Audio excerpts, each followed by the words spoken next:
One of the areas that gets complicated is the atlas axis. And I mean, I've known upper cervical people that have 200 different ways to adjust an atlas.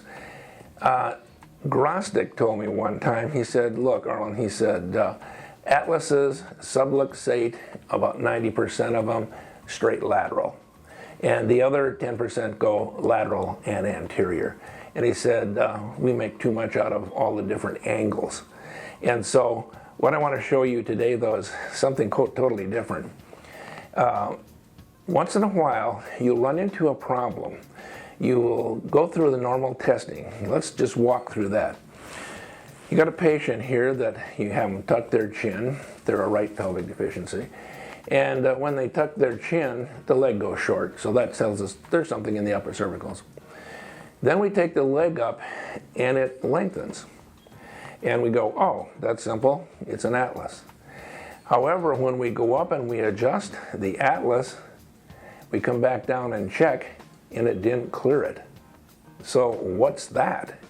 Well, it's an alternative thing that takes place. It's actually an axis that gets stuck on the right side. This rarely happens. It's usually from an injury or it's from like sports or something like this.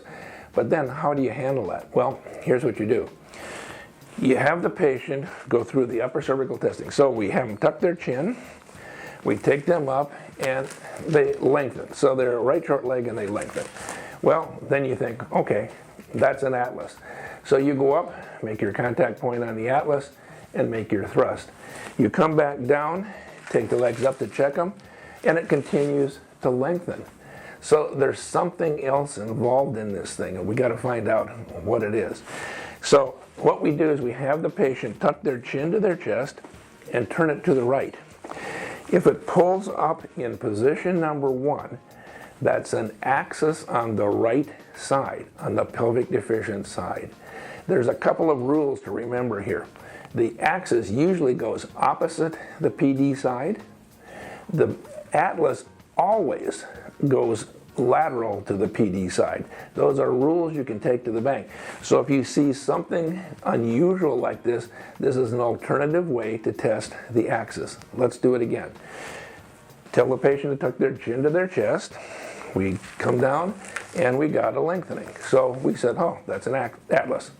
So we go up, make a contact point on the atlas, make a thrust, come back down, checking the patient, and they're still lengthening.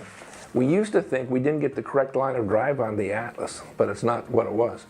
So now we have the patient tuck their chin to their chest, turn it to the right, and if it goes short down here, we know we have an axis to the same side as pelvic deficiency. This is unusual. So just know that that axis once in a while can twist or rotate to the pelvic deficient side, which is the right side this time. So pay attention. When you've got somebody that's not responding, when you adjust the atlas, it doesn't clear it, take a look at this alternative way of adjusting the axis. Once in a while, not often, it won't clear when you go to the right, so have them tuck their chin and go to the left, and it's a hidden C2 on the left side. That's really rare.